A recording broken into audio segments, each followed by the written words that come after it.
Friends नमस्कार, मेरे किसान भाई पशुपालक भाई डेयरी फार्मर्स आप सबका स्वागत है मेरे चैनल पशु उपचार ओनली सॉल्यूशन में। आज हम बात करेंगे पशुओं में उपयोग होने वाले फास्फोरस इंजेक्शन के बारे में। पशुओं में फास्फोरस इंजेक्शन का उपयोग किन किन बीमारियों में किया जाता है और ये इसका जो है फास्फोरस, ऑर्गेनिक फास्फोरस और इनऑर्गेनिक फास्फोरस के बारे में भी अंतर हम समझेंगे कि इन दोनों में से सबसे अच्छा इंजेक्शन कौन सा है।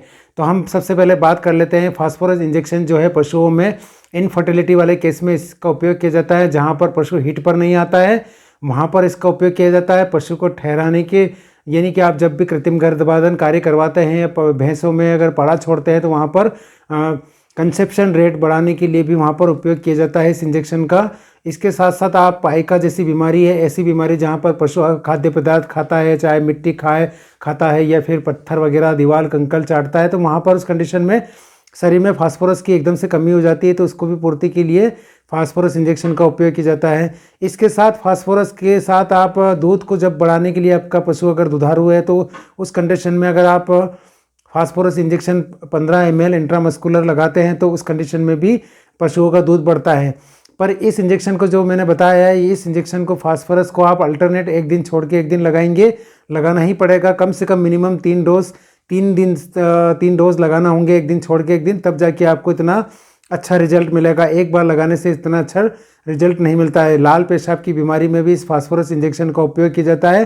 हीमोग्लोबिनूरिया है, हीमेचूरिया है, इन केसेस में हड्डियाँ अगर कमज़ोर हो गई है, छोटे बच्चे उठ नहीं पा रहे हैं और उनको उठाना पड़ रहा है, तो उनकी उस कंडीशन में भी फास्फोरस इंजेक्शन का उपयोग किया जाता है। और फास्फोरस इंजेक्शन जो है सबसे सेफ और सबसे सेफ ड्रग है। इसको हमेशा ध्यान रखिएगा, कभी भी आईवी लगाइएगा तो इसको डायरेक्ट प्योर आईवी मत लगाइएगा। इसको चाहे डेक्सट्रोस के अंदर डिजोल्व करके आईवी लगाइए। चाहे मिल्क फीवर की कंडीशन भी अगर हो गई है तो आप माइफेक्स के अंदर या काल्बोरल के अंदर या कोई भी कैल्शियम की बोतल के अंदर सीधे फास्फोरस का इंजेक्शन उसमें मिला के लगा सकते हैं। चाहे डेक्सट्रोस के अंदर भी डाल दीजिए। कुत्ते और बिल्लियों की भी बात करें तो उसको भी डेक्सट्रोस के अंदर डाल के आप इंट्रावेनस इंजेक्शन लगा सकते हैं। इससे क्या होगा कि पशु को इंस्टेंट एनर्जी मिलती है। फास्फोरस का मतलब है एनर्जी। कुल मिला के आपने अगर किसी पशु को फास्फोरस इंजेक्शन दिया तो उसको तुरंत एनर्जी मिलती है और एनर्जी मिलने से पशु में एकदम से स्फूर्ति आती है।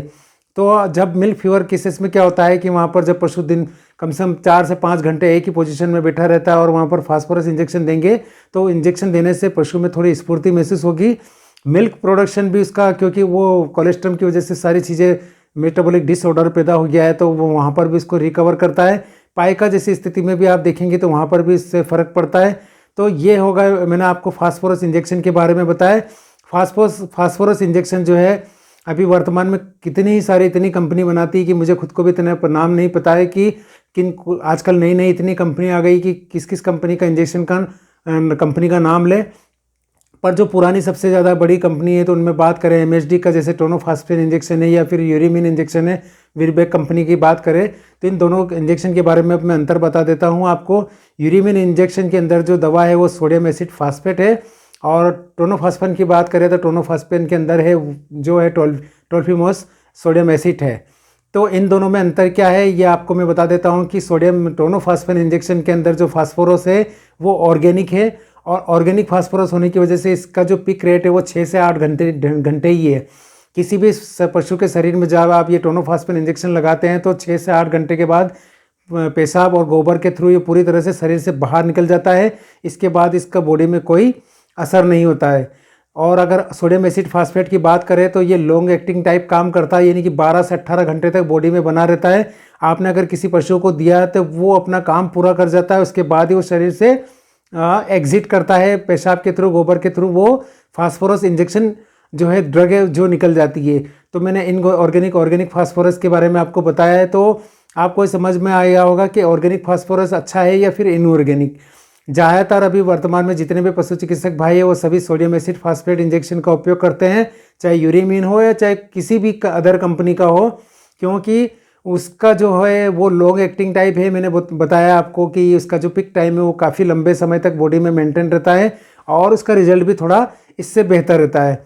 अब हम बात कर लेते हैं कि फास्फोरस इंजेक्शन का हमको अगर एनेस्ट्रेस वाले केस में अगर हम यूज़ करते हैं कि अगर आपका पशु हीट पर नहीं आ रहा है तो कम से कम आप मान के चलिए कि उसको फास्फोरस को 15-15 ml अगर भैंसों की बात करें तो कम से कम 3 अल्टरनेट एक दिन छोड़ के एक दिन 3 बार लगाइए। चाहे गाय की हो तो भी उसको अल्टरनेट एक दिन छोड़ के एक दिन लगा दीजिए। फास्फोरस की डेफिशिएंसी के कारण अगर पशु हिट पर नहीं आता है तो वो भी पशु हिट पर आ जाएगा।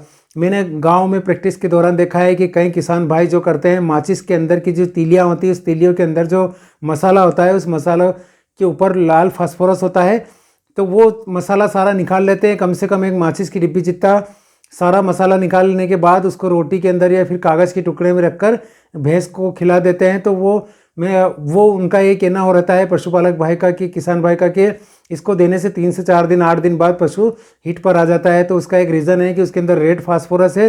कभी ऐसी गलती मत कीजिएगा क्योंकि वो एक विस्फोटक की श्रेणी में आता है और वो इनऑर्गेनिक फास्फोरस नहीं है, ऑर्गेनिक फास्फोरस है और पशु को के लिए बहुत ज़्यादा नुकसान पहुंचाता है। तो आपका पशु को उससे बाद में गंभीर बीमारी हो सकती है। तो आपका पशु अगर हिट पर नहीं आ रहा है तो सबसे अच्छी चीज़ है कि मिनरल मिक्सचर दीजिए। उसके अंदर दुनिया भर के विटामिन्स, मिनरल्स, ट्रेस एलिमेंट्स सभी कंपनी डाल के देती है। तो आपका पशु जब उससे नेचुरली हिट पर आ जाएगा तो कंसीव होने के चांसेस भी अच्छे रहेंगे और ठहरने के चांसेस भी अच्छे रहेंगे।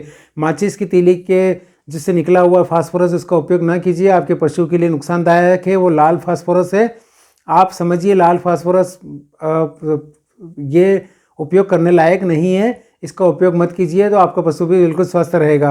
अब हम बात कर लेते हैं कि फास्फोरस इंजेक्शन का उपयोग करें, क्योंकि फास्फोरस की बात करें तो फास्फोरस इंजेक्शन जो है जितने भी डेयरी फार्मर्स हैं, जितने भी किसान भाई हैं, तो वो जानते हैं कि इस इंजेक्शन को जब भी पशु चिकित्सक भाई आते हैं तो वो ज़रूर लगाते हैं क्योंकि वो एनर्जी के लिए यूज़ होता है। और डेयरी फार्मर्स वाले तो जितने भी मेरे भाई वो डेयरी फार्मर्स पर फास्फोरस का इंजेक्शन रखते ही रखते हैं, चाहे सोडियम एसिड फास्फेट हो या दोनों हो।